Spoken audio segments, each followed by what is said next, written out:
¿Y si nuestros dirigentes han decidido aprovechar el barullo que vive el mundo en estos días para implementar un mayor control social? ¿Anunciarán el euro digital u otras CBDC como una herramienta de seguridad ante un shock económico? ¿Van a aprovechar el asunto de la soberanía, Trump, y que el centro de la galaxia tiene un agujero negro para acelerar en la implementación del euro digital?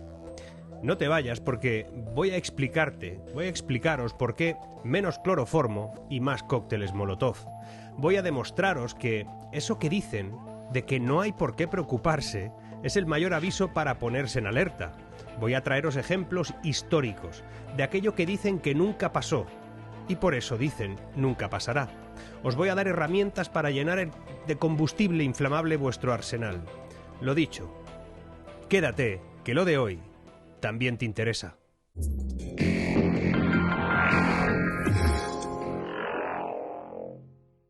El impulso hacia la digitalización de la moneda ha venido motivado en parte por la necesidad de modernizar la economía, no digo que no, y agilizar las transferencias financieras. Bien, pero eso ya lo solucionábamos con otras cosas.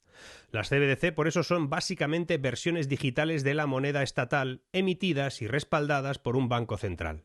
Su digitalización no solo facilitaría, dicen, el proceso de compra-venta y permitiría además transacciones casi instantáneas, sino que, según sus promotores, también va a potenciar la transparencia y va a reducir los costos de transacción. Pero, detrás de esos beneficios anunciados, aquí hace más de 3 años que lo explico, se esconde un controvertido proyecto que aspira a modificar fundamentalmente la relación entre el ciudadano y su dinero. Algunas propuestas, cuyos detalles surgen en foros internos y a través de fuentes que no suelen ser muy oficiales, sugieren la inclusión de mecanismos de control que van desde la limitación de la cantidad de dinero que puedes utilizar en efectivo, incluso proponen un tope de solo 50 euros, hasta la implementación de mecanismos de caducidad programada. Pero aquí viene uno de los primeros interrogantes. ¿Por qué lo defienden desde la izquierda de manera tan absoluta? ¿Por qué incorporan en el mensaje el caos actual? Ya dije en un vídeo no hace pocos días que con la excusa del rearme, la soberanía europea y ahora la guerra arancelaria, se va a aprovechar darle impulso a ese euro digital. Escuchad. Desde Más Madrid llevamos al Congreso de los Diputados un debate crucial, abordar la cuestión del euro digital para defender la soberanía digital y financiera de Europa frente al oligopolio de Visa y Mastercard como primera medida frente a la guerra comercial declarada por Donald Trump el pasado miércoles a la Unión Europea y a los ciudadanos europeos.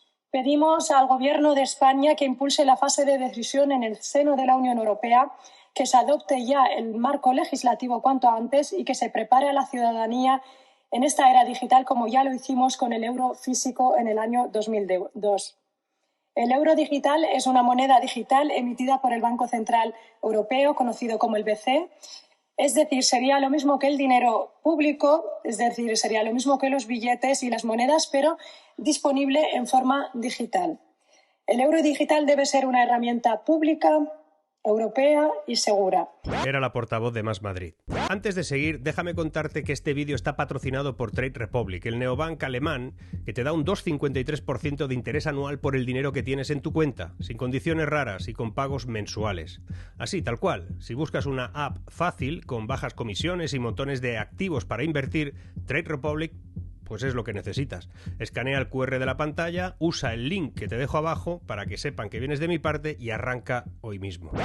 Pero volvamos al asunto. El Banco Central Europeo baraja la posibilidad de acelerar la llegada del euro digital y lo hace estimulando el miedo a la pérdida de soberanía por una guerra comercial, los aranceles.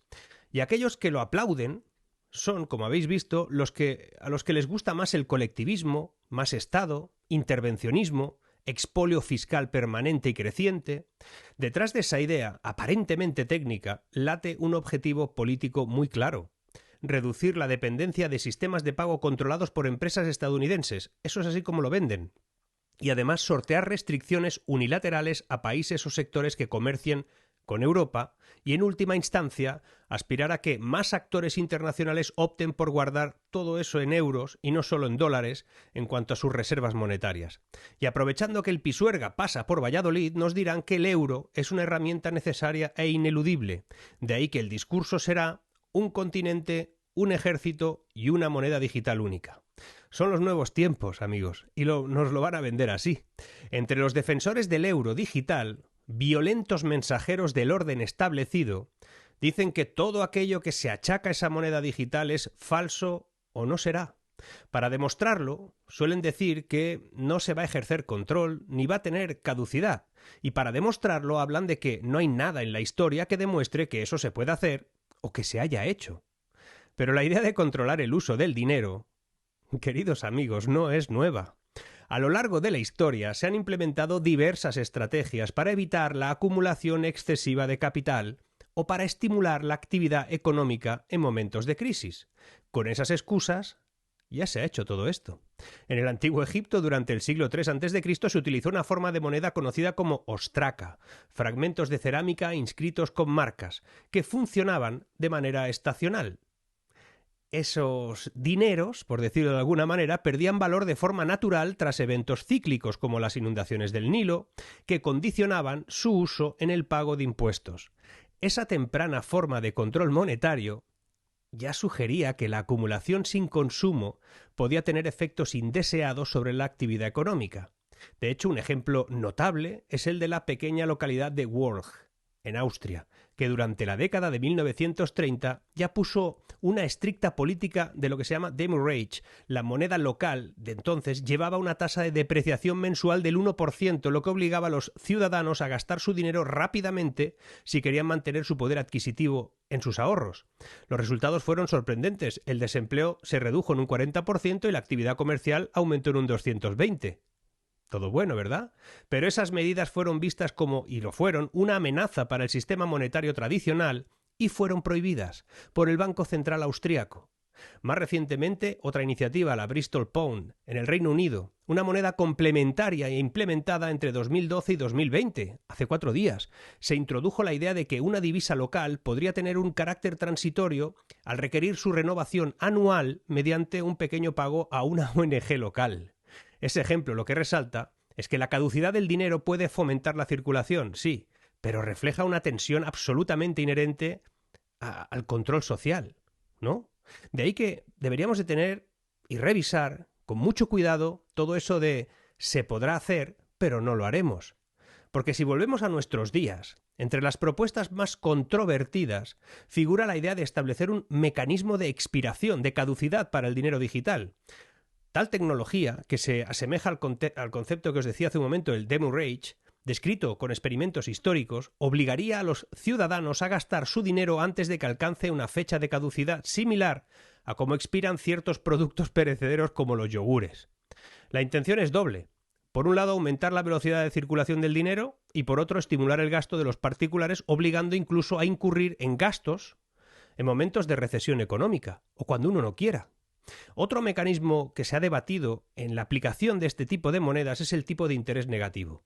En términos simples, ese concepto implica que en lugar de recibir intereses por mantener dinero en una cuenta corriente o de ahorro, los ciudadanos tendrían que pagar por ello.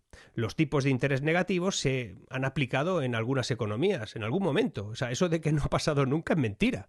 Como en Suecia, a través del Riksbank, donde se implementó una tasa del menos 0,75% entre 2015 y 2019 y era para incentivar el uso del dinero. Esa política provocó una reducción aproximada del 12% en los depósitos bancarios. No los quieren ahí el dinero. Un caso aún más reciente se ha dado en las discusiones internas de las CBDC en Suecia con el proyecto Ecrona, donde se baraja la posibilidad de aplicar esos tipos negativos para desincentivar el ahorro excesivo. Ahorro excesivo, tío, esto es la leche, haciendo que el dinero se utilice en la economía real. Pero quizás la medida más preocupante es la capacidad de la CBDC para ser programables, lo que permitiría a los gobiernos y a las instituciones financieras controlar no solo la cantidad de dinero en circulación, sino también el uso que se le dé.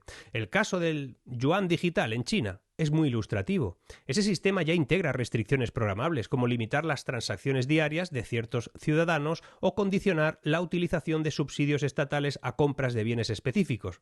Pero hay más. En Nigeria, el sistema ENAIRA incluye límites geográficos y toques de queda digitales, condiciones que reflejan una tendencia hacia el control social mediante el manejo directo de la divisa. Solo lo puedes utilizar en algunos sitios o hasta algunas horas. Cada uno de esos mecanismos de caducidad programada, tipos de interés negativos o el control mediante restricciones transaccionales se funda en la idea de estimular determinados comportamientos económicos. Pero, como veremos a continuación, como os voy a explicar ahora, los efectos colaterales son profundos en cuanto a la libertad de los ciudadanos. Para comprender el alcance de estos cambios, sería útil comparar, las experiencias de distintos países cuando se analizan los efectos documentados. En 2021, hace 2 días, el Banco de Canadá, igual muchos se acuerdan y muchos se han olvidado, presentó un modelo teórico en el que cuentas offline, aquellas que no se conectan a la red digital de forma continua, tendrían una fecha límite para su validez de unos 30 días. Aunque el objetivo inicial no era controlar el gasto, sino recuperar fondos perdidos, por ejemplo en casos de dispositivos dañados, la idea ilustra la posibilidad de aplicar caducidad programada en el dinero digital. Y a día de hoy se trata de un estudio académico sin implementación real, pero hay una discusión que abre un abanico de interrogantes sobre la autonomía de todos nosotros, ¿no? La experiencia de Suecia que os decía del Riksbank lo que proporciona son datos concretos sobre los efectos de esos tipos de interés negativos, porque incluso después, entre el 15 y el 19, la política de imponer tasas negativas tuvo como consecuencia una reducción de esos depósitos bancarios que también os reflejaba hace un segundo. En discusiones recientes, además, ese proyecto ECRONA ha conseguido plantear posibilidades nuevas, similares a las que tienen las CBDC. Es decir, tenemos ejemplos muy cerca que se podrían examinar y que no nos mostrarán los medios. Porque el interés ahora es que todo el mundo crea y considere que es imprescindible tener el euro digital. En Dinamarca, durante el periodo de 2012 a 2014, se experimentó también con hipotecas que incorporaban tasas de interés negativas. Eso implicaba que, en lugar de abonar intereses, los prestatarios veían reducida su deuda de forma automática. Aunque esa práctica alivió la carga financiera de algunos, por lo menos algunos que tenían esas cargas, planteó interrogantes sobre la sostenibilidad de ese modelo y sobre todo sobre sus implicaciones en la estabilidad de los mercados financieros. Es una locura. Tanto en China como en Nigeria, esos ejemplos de cómo sistemas de CBDC pueden utilizarse para ejercer control social son más que evidentes. En China, ese digital yuan, el yuan digital, viene con restricciones. O sea, no te lo dan así y ya está, sino que limita transacciones diarias de los ciudadanos con baja puntuación en un sistema parecido, aunque no es exactamente como se explica en algunos lugares, de crédito social. Hay informes que dicen que cerca del 23% de los ciudadanos con una puntuación, digamos, menor, de un puntaje determinado, ven restringidas sus transacciones diarias. En Nigeria, el ENAIRA, que ha sido configurado para transacciones regionales, como os decía, por ejemplo, que no se utilicen zonas de conflicto, o para establecer límite en el uso para menores, o un mecanismo similar de imponer toques de queda digitales, todo eso está en marcha, se ha probado, no ha tenido mucho éxito, pero se puede hacer. Esos casos tienen en común que el uso del dinero digital no solo es un medio de intercambio, sino que es una herramienta para dirigir y controlar el comportamiento económico y social de todo el mundo, lo que cuestiona la noción tradicional de la libertad de elección. Y tengo claro dónde va todo esto, ¿eh? A primera vista, el euro digital y las CBDC que vengan por cualquier lado parecen representar la vanguardia de la tecnología financiera. Yo me dedico a la tecnología y no lo veo bien. Cuando se examina su arquitectura y las propuestas que acompañan, se evidencia una estrategia de control que recuerda mecanismos históricos, aunque potenciados ahora por la tecnología moderna. Ya lo han hecho y ahora lo podrán hacer más fácil. Las promesas de protección de datos personales, rapidez en las transferencias, enmascara la preocupación fundamental, la pérdida de autonomía en la gestión personal de tu dinero. La posibilidad de imponer caducidad al dinero, que obligaría a los ciudadanos a gastar en un plazo determinado, así como esa aplicación de tipos de interés negativos, pues son ejemplos de cómo se puede manipular el comportamiento económico de las personas. Esos mecanismos se van a basar en la idea de que el dinero debe circular rápidamente para estimular la economía, pero ignoran un principio fundamental de la teoría monetaria. El dinero es, en esencia, un medio para preservar el valor derivado del ahorro y la inversión, no para gastar. Decía un clásico que el dinero es un buen siervo, pero es un mal amo. Una máxima que nos recuerda que cuando dejamos de tener control sobre el uso de nuestro dinero, en realidad lo que corremos es el riesgo de ser controlados por él o por los que nos lo dan. Porque dirán que nos lo dan. La paradoja es muy evidente. Mientras las CBDC prometen una mayor transparencia y eficiencia, en realidad se convierten en instrumentos de coerción donde la libertad digital se ve permanentemente condicionada por algoritmos y por políticas centralizadas. Escucha al gobernador del Banco de España.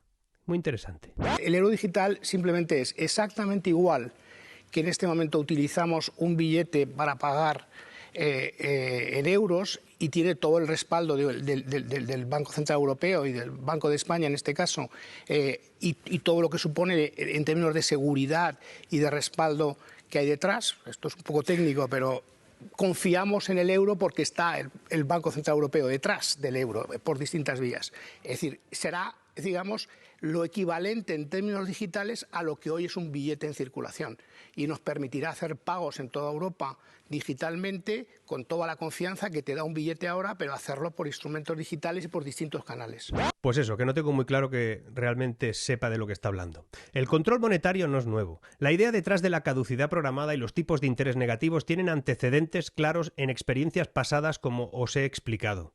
Y por eso hay riesgos y pocos beneficios. Pero hasta ahora hemos visto cómo se diseñan y proponen estos sistemas de CBDC, utilizando mecanismos como la caducidad programada, los tipos de interés negativos, todo para incentivar el gasto y controlar el ahorro. Pero lo que viene ahora es fundamental. ¿Qué pasaría si esas medidas se expandieran a la totalidad de nuestras transacciones cotidianas con el tiempo? No ahora, poco a poco. ¿Seríamos capaces de mantener el control sobre nuestras decisiones financieras? ¿O en cambio nos convertiríamos en simples peones de una partida de ajedrez centralizada que se dicta casi automáticamente sobre nuestro comportamiento económico? Ese interrogante lo que abre es la puerta a la reflexión más profunda que hemos hecho hasta ahora, los seres humanos, los europeos y los de todo el mundo, sobre el balance entre eficiencia tecnológica y libertad individual. Es esencial que la ciudadanía, todos, los expertos incluso, los legisladores, todos que hablen, dialoguen sobre las posibilidades de que se implemente una forma definitiva de control o de manera irreversible sobre la noción del dinero. Y es que hay algo que no dicen sus defensores. No dicen nada sobre lo que dicen las organizaciones como la OCDE, el Fondo Monetario Internacional incluso, que han advertido en numerosos informes que si bien las CBDC, ahí las defienden, pueden ofrecer ventajas en términos de eficiencia, alertan sobre algo importante que no nos explican. Su implementación sin mecanismos de salvaguarda adecuados podrían derivar en posibles distorsiones económicas graves en el mundo. Esos organismos, en estudios que publicaron en el 23, en el 24 y que me he leído, señalan que un excesivo control sobre la circulación del dinero digital puede reducir el PIB mundial entre un 0,8 y un 1,2 y afectaría al crecimiento económico de forma generalizada. La pregunta es, entonces, ¿por qué insisten? ¿Quieren empobrecernos?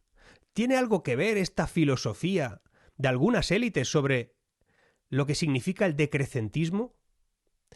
Te invito a ver varios vídeos en este canal sobre ese tema porque tiene mucha relación. También habrá un informe para los que sois miembros. Más de lo que parece, y todo esto tiene que ver. Lo que pasa que la transformación digital del dinero representa sin duda una oportunidad para modernizar y agilizar nuestras transacciones.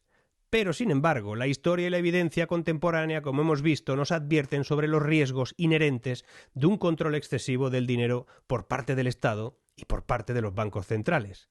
La promesa de proteger los datos personales, eso lo dicen todos los días, y de ofrecer una moneda ágil y eficiente, se va a ver socavada por la implementación de medidas que serán restrictivas y coercitivas. Ya pasó y volverá a pasar. El riesgo es que en lugar de empoderar a los ciudadanos, las CBDC lo que van a hacer, los euros digitales, es convertirnos todo ello en una especie de instrumento para regular cada aspecto de nuestras vidas económicas y limitarán la libertad individual y funcionarán como una nueva forma digital y sofisticada de dominación. Recordad que, aunque viene una confrontación comercial, negociaciones perversas y una posible pérdida de poder adquisitivo acompañado de una transferencia de rentas colosal, la cortina de humo va a ser también absolutamente formidable. Lo dijo Frédéric Bastiat. A veces la economía es como un ilusionista. Te enseña una mano vacía mientras hace el truco con la otra. Y en una mano dirán que ponen la soberanía y la modernidad. pero con la otra estarán construyendo un marco que podría limitar significativamente la autonomía financiera, en este caso de los europeos. Esto no va de impuestos, no va de embargos, no va de expolio o de empobrecimiento, va de otra cosa. Escuchadme bien. Esta gente no quiere simplemente nuestro dinero. Quiere algo más peligroso. Quiere controlarlo. Y eso, en esencia, es lo mismo que robártelo. Cada vez que sus impresoras monetarias disparan una nueva tanda de billetes, nos roban por inflación. Cada vez que pulsan el print en esas impresoras, ellos deciden en qué debes gastar, invertir o ahorrar. Lo hacen bajo la promesa de darte seguridad, pero a cambio de tu privacidad. Y esa es una seguridad falsa, porque donde no hay libertad, no puede haber espacio seguro. Y me dirán de todo. Y llevan meses así. Recibo muchos mensajes, algunos de muy arriba. Están utilizando conocidos, excompañeros de cuando estuve en Bruselas, algunos que se me presentaron cuando me invitaron este año a Davos. Es todo muy curioso y perverso.